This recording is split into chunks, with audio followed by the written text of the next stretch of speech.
Sami Sweet Life, and today we're spilling tea, or at least talking tea. Grab a drink. I don't have tea, so just kidding, I just have water.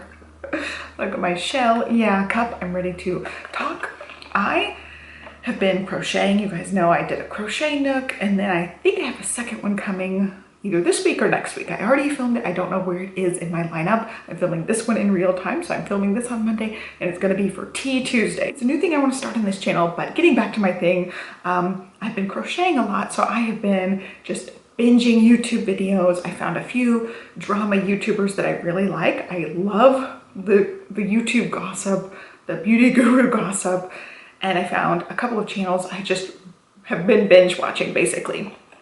So over time, here and there, I have watched Peter Mon's channel. I really, really like him. I really love his personality. I love that he promotes sobriety. I don't have any problems with addiction personally, but I do have a history of family addiction. So it's just really important to me that he talks about his sobriety, and that just means a lot. So I'll talk about actually my own sobriety a little bit. I've always been sober person, but there's reasons for that specifically. There's reasons I've never partaken. I've never experienced any sort of thing because I do have a family history of substance abuse. But anyway, we'll get into that when we get into that. But I just really like his channel. I also like Sloan's channel. They cover a lot of the same beauty guru YouTube drama type situations. They spill the tea, they uncover stories. I recently found Emily D. Baker. There's cars going by. I don't know. This is another car that's turning around. And unfortunately, we're in the front of the house. So anything that goes on in the front of the house is what I can hear in this room. So I will be like looking around because there's a window right in front of me. So anyway, I love Emily D. Baker. I found her recently. She is an attorney and she really gets into some of the legal stuff in the lawsuits. And I just love her channel. So I'll watch the entire video and then I watch her entire like hour and a half, sometimes 2 hour long after party live chat. I haven't caught any of them live because I watch late at night once the kids are asleep, but I love going back and watching those. I have pretty much watched all of her videos, every single minute of them from the last like month or so. She started to get really popular, and that's also when I found her with all the Tati Westbrook lawsuit drama and all the stuff that goes along with that. So I found her. I've been watching all of her stuff every day. So those are the three I've been watching, and I pretty much catch most of their videos. Just I watch them at night. I catch up on things. I also really like another channel, Dr. Grande. He does psychology related videos. So he talks about the psychology behind some murder cases, some serial killer psychology, and he does get into some of the YouTube culture stuff too. So he'll talk about that here and there as well. So I just really like his videos. I think I've gone back and watched pretty much all of his videos. I really find his voice soothing, and I love his sense of humor. It's not really in your face, but it's very subtle. He hardly even smirks. It's just such good dry humor. And Johnny's actually in the chair next to me working on coding or working on a project on his laptop usually, and I will laugh so hard at Dr. Grande, and Johnny will be like, what's going on over there? And I have to explain it to him, and he's like, it's not as funny when you say it. So I really like watching them, and watching their videos makes me want to make some drama videos because I really am into it now. I'm like super into it. I follow all of their videos and keep track of especially the lawsuit things going on right now. I feel like I'm pretty versed in it, and I just want to share my opinions on it. I'm not going to give you guys any background information. I just follow and watch their videos, and I'm going to react to it because there's just so much juicy drama, so much tea spilling going on, and I want to just share my opinion on it because like I've been racking my brain and thinking, okay, I don't want to do family videos because I really don't like showing the kids all that much with all the YouTube stuff going on. It just feels dirty and wrong. I do like showing them here and there in little snippets, but I'm not going to share their whole lives. Like there's a big difference between sharing a few pictures and video clips on YouTube and like Facebook. If you use Facebook and you share a couple of videos and photos with your friends, that's way different than sharing everything, every last detail. And since Olivia was, I want to say like 2.5 to 3, I've really pulled back and not shared every last little detail of her life with you because I want her to have privacy. I know her likeness is out there, the pictures are out there, some clips are there, but you don't get to know every single detail of her life. And I definitely don't want to have anything up being embarrassing later on. Like, okay, all kids up to a certain age do about the same thing. So I don't mind doing the milestone videos, like I did milestone videos again with Stella, but I don't want to share once they're a certain age and they have a certain part of their own free will. I don't want to share that. So I'm not going to be a family vlogger. I never did daily videos or anything, but I really took a step back from what I wanted to share of the day-to-day life. Like I can share milestone information. I don't think I've even done a milestone video on Olivia since she was 3, maybe 3.5, but that's just something I don't want to share. I really want to keep that private. I want to keep their lives private. They can't consent to anything because they are so young. So I really analyzed like what I want to do with this channel especially. So that's part of this tea. Like we're going to talk about tea. We're also going to talk about me. We're also going to talk about anything on my mind basically for these Tea Tuesdays. That's basically the gist of it. But I just had to figure out what else I wanted to do. I never really felt super comfortable doing all the daily vlogging type of stuff. Even when I was actually sharing vlogs, it was like maybe one a week. It was kind of a day in the lifestyle thing, and I do treasure those. I do like looking back. I do like sharing a little bit of our life, but I don't like sharing everything. I don't like sharing every day. I do want some sense of privacy. And yeah, I never saw it being just that for me. I want to share things I'm passionate about, and that's just not what I feel like is appropriate for this channel. So I'm going back, I'm trying to decide what I want to share. I love doing the grocery hauls. I love doing any kind of hauls, basically any kind of shopping hauls I like. I like doing planner related things. I want to get back more into that, but like sharing plan with me's, you see what I'm planning, you see our schedule, and I don't really feel comfortable with that. So that's really where I stopped really sharing planner stuff because I don't want to show appointments and private information that I would put in a planner. Not that we're doing much right now, but I don't want people to know that much information. Even like in the past, I don't want people to be able to look back and be like, oh, 2 weeks ago they did this, here's the information.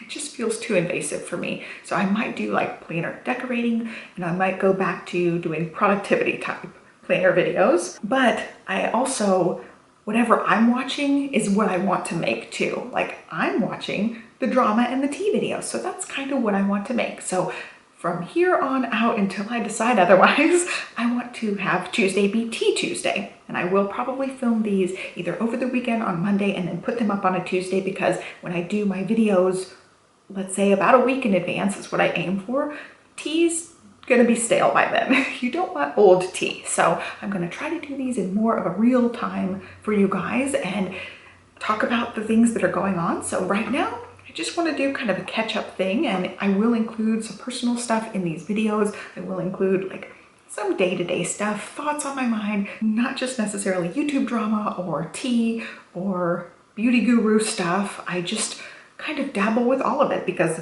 the people I watch cover a lot of different things. So it's kind of where I want to go with the Tea Tuesday. I want to be a little bit snarky. I don't want to bash anybody or say anything just for the sake of being mean or evil or anything, but I do want to cover some of the stuff that I've been thinking. So I mentioned the Tati Westbrook thing. There's a couple of different lawsuits, and I will link to the people down below who are covering it, who I've already mentioned, who I love, who really cover like the details of it. But I want to talk about from my side of things. So there's 2 lawsuits. There's the business lawsuit where Tati is being sued by the business partner. Her and her husband are being sued by the business partner. With the Halo Beauty whole thing, there's lots of different steps to that and pieces of that. And then Tati Westbrook sued a YouTuber without a crystal ball, and she's also a drama person that I've watched here and there. I don't have an opinion one way or the other. I don't know enough information about her as a person, but I've caught a few of her videos here and there, and I don't have that much of an opinion. I wasn't drawn to her like I was some of the other ones, like I mentioned. I just didn't feel that connection. I felt like she was definitely more on the snarkier side, more so than the like strictly here are the facts side. And I really like Emily D. Baker's response where she's just laying out the facts, and she will give her reaction and opinion here and there too. She has some snark, but for the most part, she's just laying down the law. And I really appreciate that part of it. I really appreciate she's trying to be mostly unbiased. She does share her opinion a little bit as far as the legal side of things, but she really tries to just lay it all out and you can make your own opinion. So I want to give my own opinions in this video. So I don't know her, I don't know Without a Crystal Ball's past, but my whole thing is like, I just, even if, let's say, even if the allegations are completely 100% true, that Without a Crystal Ball, we're hypotheticizing here, we're going hypothetical here, even if everything that she said was completely true, let's say Without a Crystal Ball did say he was a criminal, she said all these things, why does Tati Westbrook care? Like, that's the whole thing with me. Like, why does she care? Why does she care that much? I just don't see it being that important, that much of a thing that she needs to sue Without a Crystal Ball for. I just don't see that part of it at all. Especially like, we had a lawsuit over the house stuff. It was really, really costly, not nearly as costly as their whole situation is going to be. And for me, like, Tati is so high up there, millions and millions of followers, millions and millions of subscribers. I just don't get it. On her end of it, I don't get why she's wasting her time on this. I feel like she's way above this. I feel like it's really kind of petty to go after a littler creator, especially somebody who probably doesn't have anywhere near the amount of money as her. And it just feels kind of like giving it back to her. Let's say Without a Crystal Ball, hypothetically, she said all those things and she's just being a bully. Let's say she's just totally being a bully to Tati. Why does Tati give a crap? Like, why does she give a like, she doesn't need to. She's, well, there's a hawk going by. She's just so out of that league. Like, I don't understand why she's stooping to that level and starting to be a bully with the legal system now. Like, yeah, maybe she has every right to do this. Let's say she does. She has every right to pursue this illegally. Why? I don't get why. I think maybe to deflect off of the other lawsuit, maybe to draw more attention and more drama if she really wants more drama. But I just don't get it from her side of things. Like, Without a Crystal Ball is so teeny tiny, it does not affect her at all. Like, really, I don't know how she's going to prove a lot of damages from this because I just don't see it. I don't see how she could possibly be financially especially struggling because of this, because of what Without a Crystal Ball says. I think she should have just blown off the whole thing, ignored the whole thing, and just let her like spin her wheels and just not even stoop to that level. I feel like, especially suing her, wasting all your time and energy and money, and it's going to be stressful on her side. I just don't see why. That's my whole thing. Like, even if she has the rights, sometimes you just have to take the high road, and I feel like she didn't. I think she got her ego into it, she got off, and she's gonna make Without a Crystal Ball pay, is how I feel. And that's how we felt with our lawsuit in the beginning. We're like, we don't care, it's gonna maybe cost us money.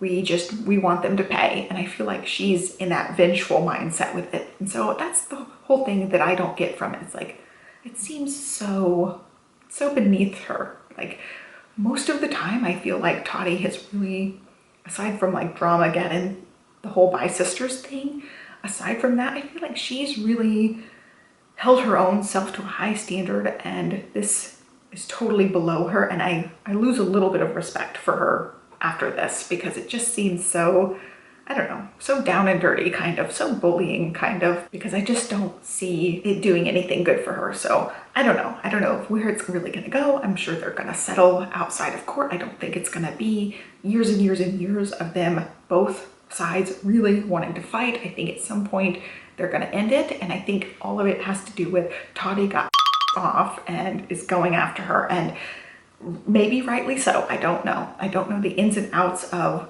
Without a Crystal Ball's past. I know that people say that she's problematic with her past stuff, and I haven't looked into it enough to know that, but I don't know. I just don't see it ending well on either side. I don't know why she wouldn't just take the cease and desists, but I don't know why Tati gives a crap. Like, why do you give a crap about this teeny tiny creator running her mouth? I don't see it.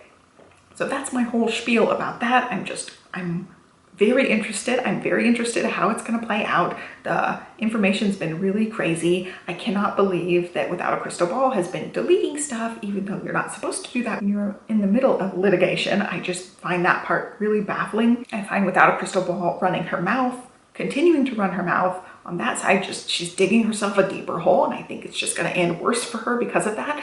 I feel like the second anything lawsuit related came out, she should have shut her trap and kept to herself and not contacted anybody, not gone after anybody, just completely shut her mouth. And I think that's what she needs to do moving forward. And I know how hard it must be because we were on the legal side of things, and I couldn't tell you guys a whole lot of things when the house situation was going on. And there was a lot of stress and a lot of behind the scenes stuff. And I so many times wanted to just go off on social media and say, and you just can't.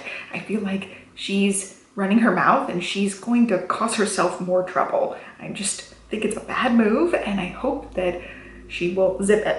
I hope she does, and she doesn't make it worse for herself, because I feel like she's on the losing end of this. It's just, it doesn't look pretty all around. So I'm very interested in how it's going to play out. I'm moving my hands a bunch.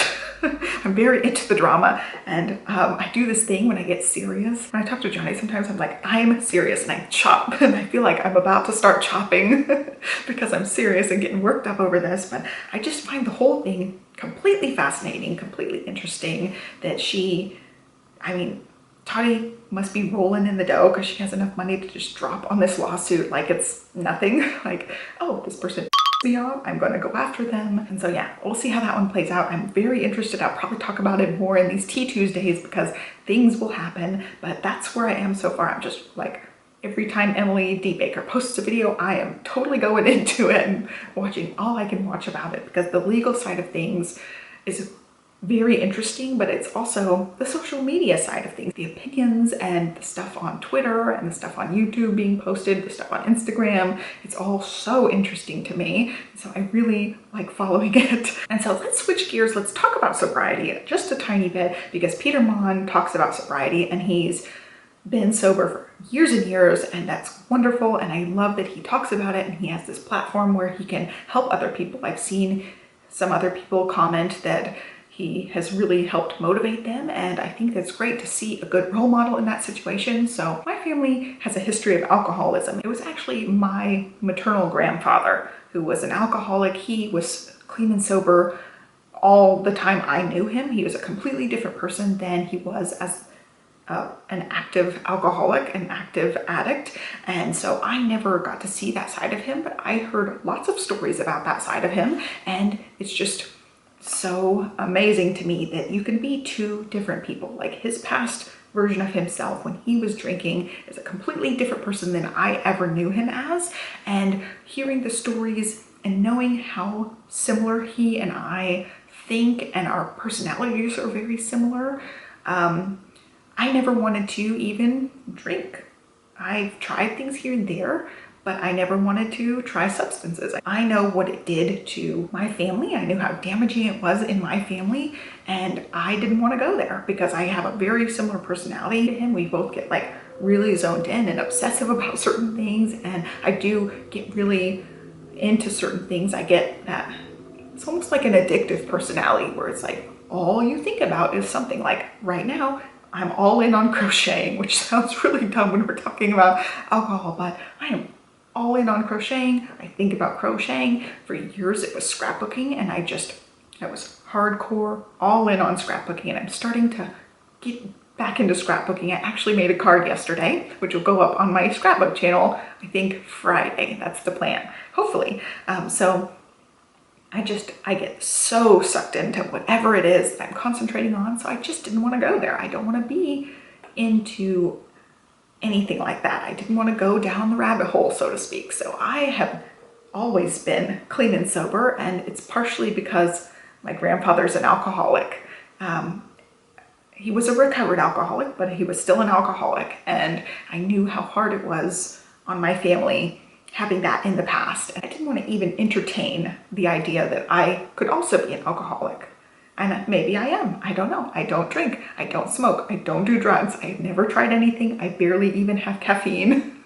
Like, I just avoid all of it. Like, we are pretty close with our neighbors because of all of the pandemic stuff going on. We got really close to the bubble that we're around. Everybody's been home, everybody's been not having plans, so it was really easy to connect to everybody, and we have had little outdoor parties where everybody's socially distanced, separated out, and lots of people are having a social drink, and that's totally fine. I don't think anybody is an alcoholic because they're having a social time drink. I think that's perfectly acceptable.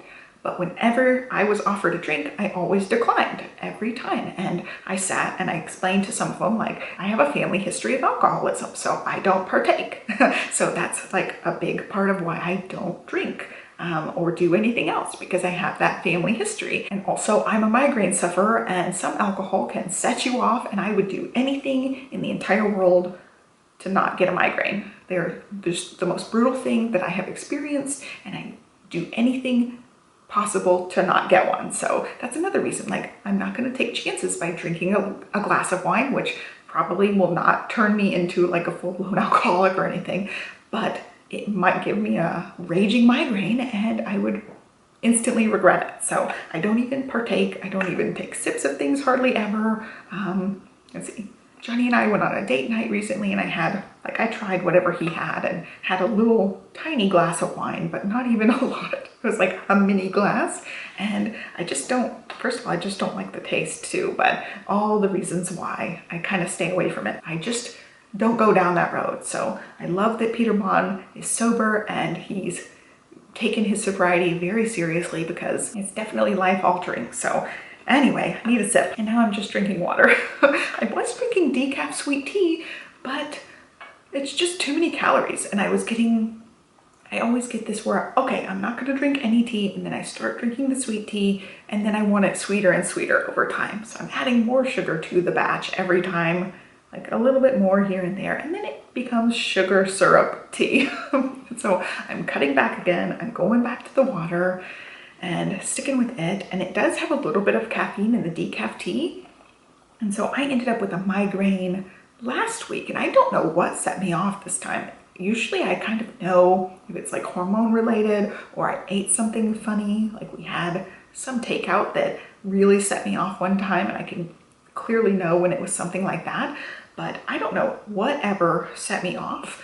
But I was so sick, and I took all the meds because I have weaned Stella, so I could take all the meds. I took the Imitrex, I took some Zofran because I was really, really nauseous. And so those are the two that I have. And I was sick for like 3 into a 4th day with just a nasty headache because I didn't drink any of my decaf tea the day of my migraine. And then the next day I didn't want to like start back on the tea. And I had a caffeine withdrawal headache just from the decaf tea. That's just how strong it affects me.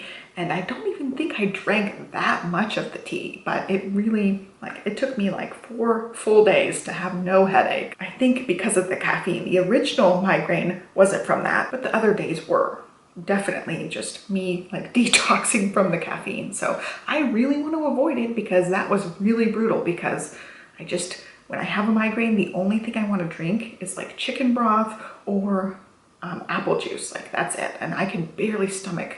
Sometimes I'm so nauseous and I throw up so much. That's literally all I can stomach. But I just couldn't drink the tea. It was just too much. So then I had like a problem. I had a problem the next couple of days when I was trying to cut it completely. So I'm back to the water. I'm back to no caffeine aside from whatever caffeine's in chocolate. I know chocolate has some caffeine, but I don't even eat a whole lot of chocolate right now. And I'm trying to get healthier a little bit. I watched what I've eaten a little bit better, except for Thanksgiving. I went crazy on Thanksgiving, but who doesn't love pie? It's so good. Anyway, I think that's all I wanted to talk about. I don't have any more juicy drama or tea spilling talk to do. I just wanted to sit down, chit chat, tell you guys what's on my mind, tell you guys about what I want this Tea Tuesday to become. So if there's other juicy tea or drama that you guys want my hot take on, I'll give you Sammy's hot take. Let me know in the comments down below. other topics that you're interested in, other drama that you've heard about. I want to know what else is going on, what else am I missing, what else do you want my opinion about, because this is going to be Tea Tuesday. We're going to get steamy and we're going to spill some tea. I love all the little I love all the little sayings, so I really just want to use this time to just talk about whatever, have a drink, and see what you guys say in the comments down below. I want to know what you guys think also, like, what is Tati doing? Why is she doing this? Why is Without a Crystal Ball still running her mouth and saying things and making it harder? And how's it going to end up? What do you guys think is going to happen? I would love to know your opinions on that too. So let's continue the conversation down below. And that's it. So I hope you guys will follow me along. Give me a thumbs up, subscribe, and I'll catch you next time. Have a great day, guys. Bye.